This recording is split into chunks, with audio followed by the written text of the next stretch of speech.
Greetings and salutations, everybody.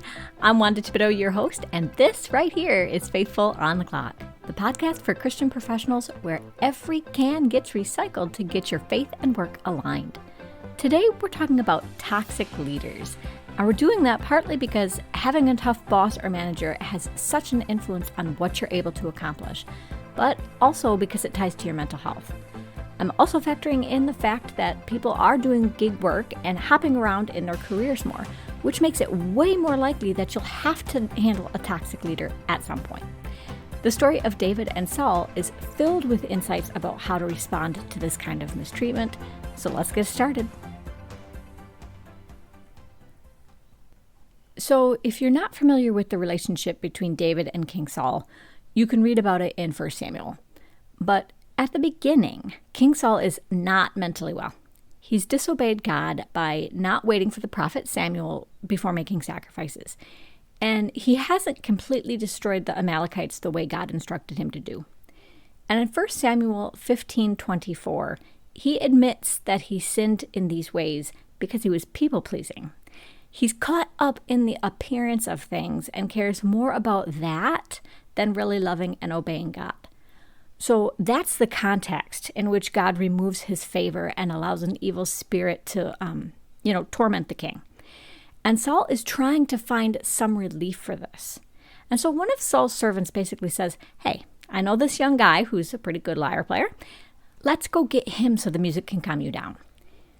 And so David comes to Saul and plays, and Saul likes him enough to make him his armor bearer. And to be an armor bearer, that shows you the relationship that they initially had. Because armor bearers, the king has to trust them to be ready. They're confidants, and the position is really a high honor.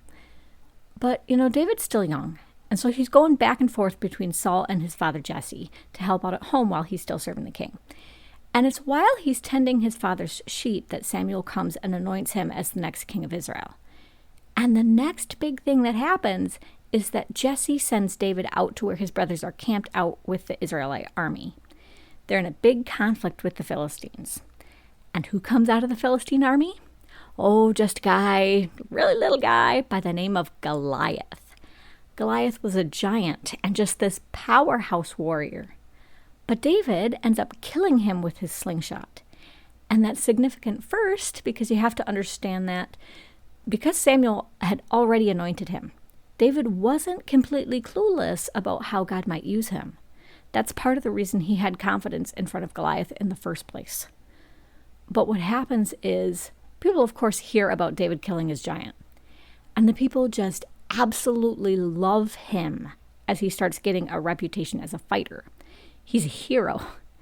And so in 1 Samuel 18:7, the women, they're celebrating. And eventually, they sing this song about how Saul has slain his thousands, but David has slain his 10,000s. And King Saul hears this. And from that point, Saul starts to get really jealous and fearful of David. And he's like, they're saying he did so much better than I did. So what else can he take but my kingdom? It really is the point where the whole relationship starts to go south. And so over time, King Saul starts to kind of lose it. David goes back to Saul to play more music, and Saul throws a spear at him not once, but twice. And he starts plotting. He sends David out to fight, hoping he'll get killed in battle. That backfires and just makes David more popular, because David keeps winning his fights. So then Saul tries to get his daughter Merab to marry David. He says, I'll give her to you, just go fight for me. He's still hoping to get David into a position where he'll get killed. David refuses, but eventually he does marry Saul's other daughter, Michal, who was legitimately in love with him. But again, to do that, he goes and kills a bunch of Philistines, and Saul is just super angry that nothing is stopping this guy. So he throws his spear at David again, and Michal has to help him escape. But through all this, David has become best friends forever with Saul's son, Jonathan. And Jonathan at first doesn't believe his dad's trying to kill David. But when Jonathan is talking to his dad about David, Saul comes right out and says, David has to die. And because Saul sees Jonathan is, helping David or conspiring with him, Saul then throws his spear at Jonathan, his own son. I guess the spear throwing was just Saul's thing or something.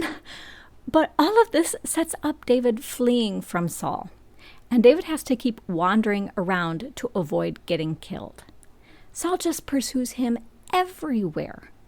But as David is wandering around, people are following him.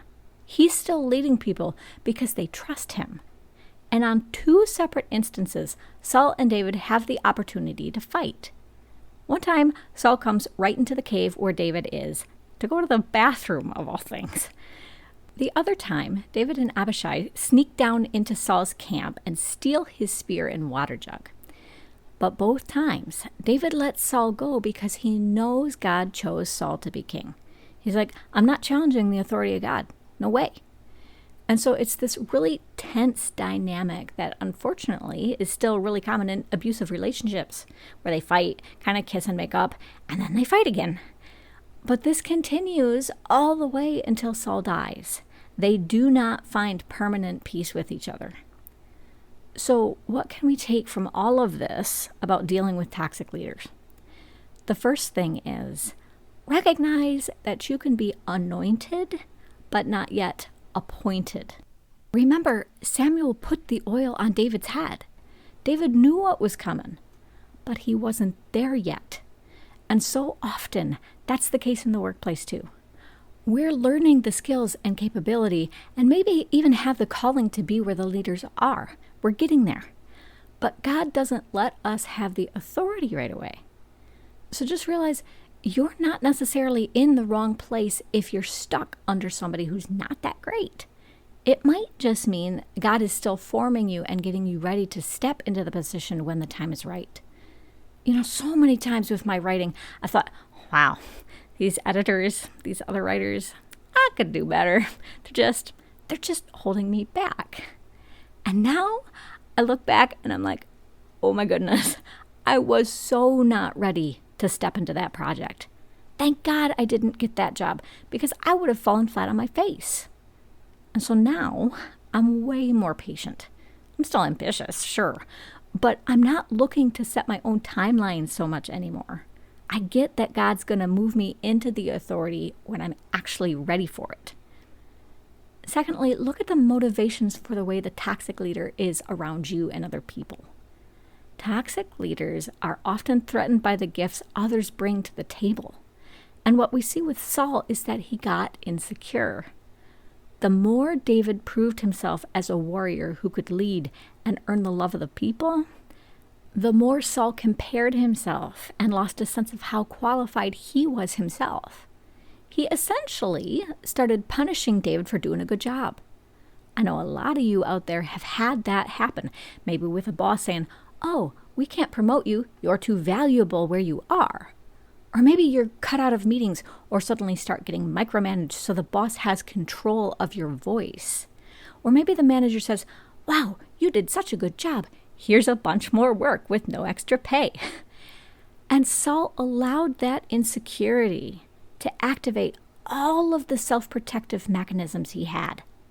And because he started acting with the intent to protect himself, that made him dangerous. And I'm not saying here to whitewash how horrible someone is to you, okay?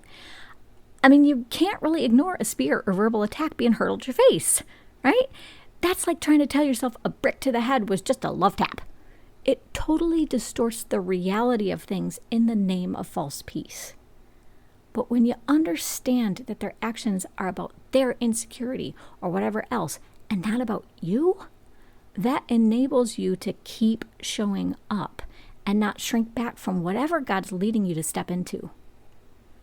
The third takeaway is, like I pointed out earlier, David had the chance to kill Saul multiple times. He could have, quote unquote, fixed the problem. But rather than let Saul and the situation deform his character, he stayed focused on God. He set clear boundaries that rooted his integrity. So when you've got a leader who leaves a lot to be desired, don't ever compromise your values to match the dysfunction. You never have to come down to their level. Then I want you to hang on the relationship David had with Jonathan, or even Michal. Jonathan especially was an ally to David. They vowed to help each other and made covenants with each other at multiple points.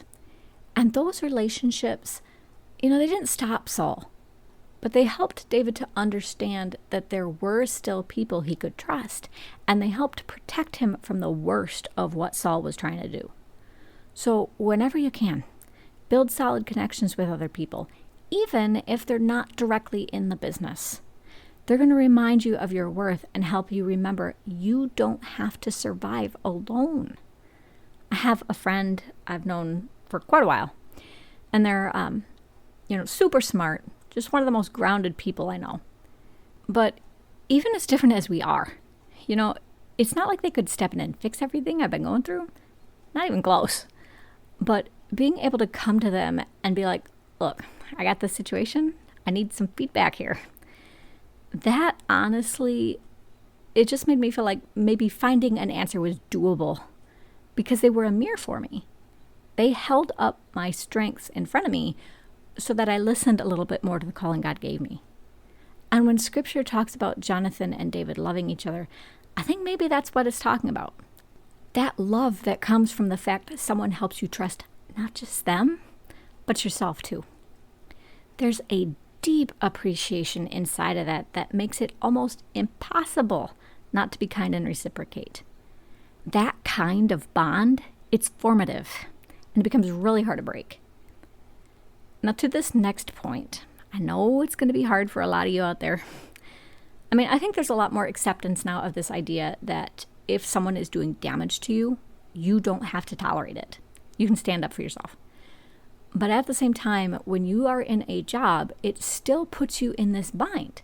Because it's like, yeah, they're a bad leader, but I've got bills to pay. I don't know if I can find a different position if I walk out.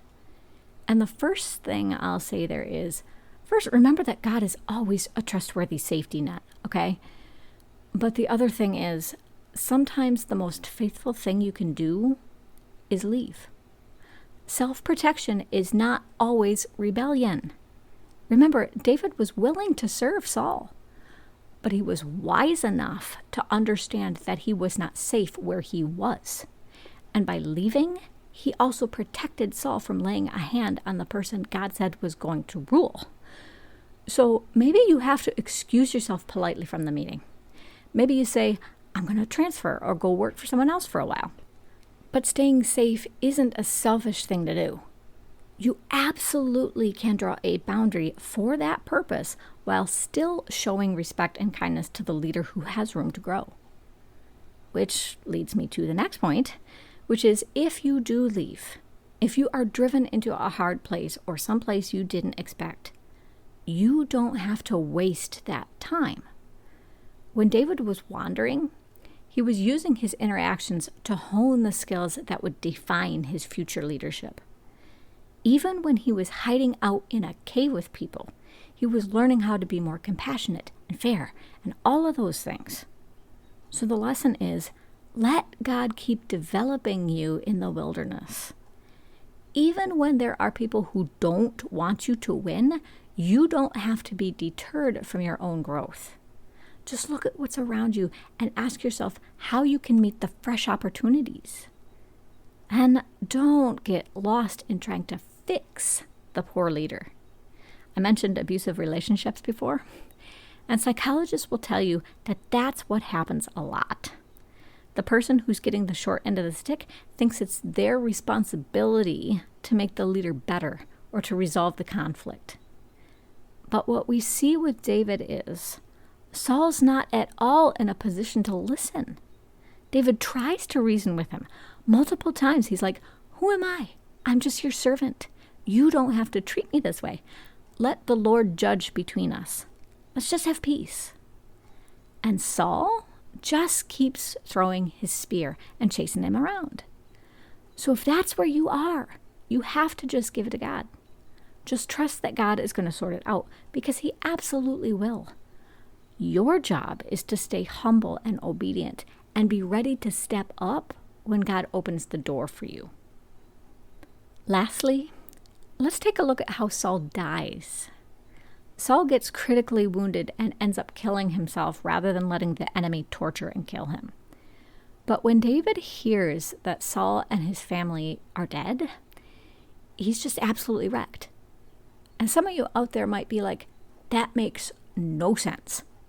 How can you grieve for a guy who put your life at risk for years? And this is where David shows a big reason God anointed him in the first place. David didn't focus on what had been done to him. He focused on the fact that Saul was a human being. He sings what's known as the Song of the Bow, which was this lament where he praises the good qualities of Saul and the others who had died. And this has been one of my personal goals in life. If you've listened to me for a while or followed me for a while, you know I had a ton of conflict with my dad. There was a ton of stuff that was absolutely wrong for him to do. But part of healing from that and not letting it keep me stuck has been understanding, what he went through himself and being willing to see all the duality he had. Was he a jerk? Yep. But was he hardworking and a good musician?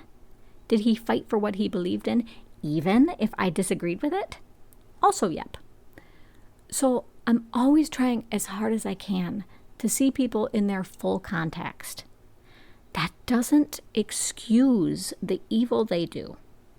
It just makes sure that I don't erase the good as I fight against their mistakes. It makes sure that that doesn't start to overly color who I am. So the takeaway there is just extend some grace. You might be surprised how that can soften a person or make a difference down the road. So let's just wrap it all up, as I always do, with a few seconds of prayer. God, let's just face it. Not every leader out there is healthy. There are Sauls all over the place. But today, Lord, I pray for two things. I pray that these leaders find peace in you, that whatever is driving them to be toxic and harsh becomes healed. Because God, I know that you don't want us living in conflict. And I pray that those who are in tough situations out there can share your wisdom. Make their decisions reflect your forgiveness and good discernment so we have space to do incredible things that bring you glory. In Jesus' name I pray. Amen. Well, we're done here, I guess. As we look ahead, my spoiler for we're at episode 134 already. We're going to be breaking down the story of the woman with the hemorrhage. As we all focus more at the office on being authentic, we'll see what she teaches about being honest about how deep your needs are and how to respond wisely at work, even to quiet or indirect asks for help. Until I drop that episode for you, be blessed.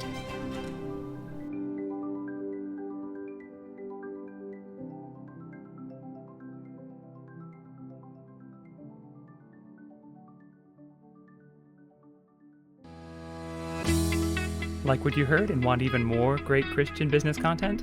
Head on over to patreon.com/faithfulonclock to become a supporting member for the show. You'll get access to options like early episode access, bonus episodes, videos, Bible studies, curated articles, and more in a tier plan that's right for you. Show your support for this podcast, and remember, enormous change can start with you.